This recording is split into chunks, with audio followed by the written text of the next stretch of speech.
Let's walk through the steps to set up the Shopify integration for ShipRush and ship your first package.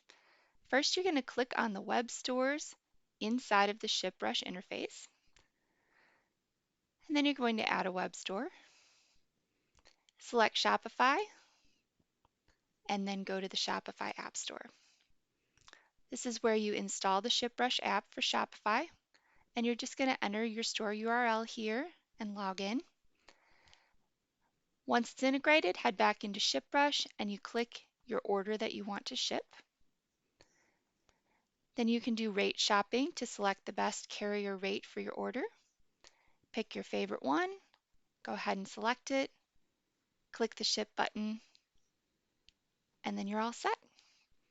For more information on the Shopify integration for ShipRush, you can visit our website.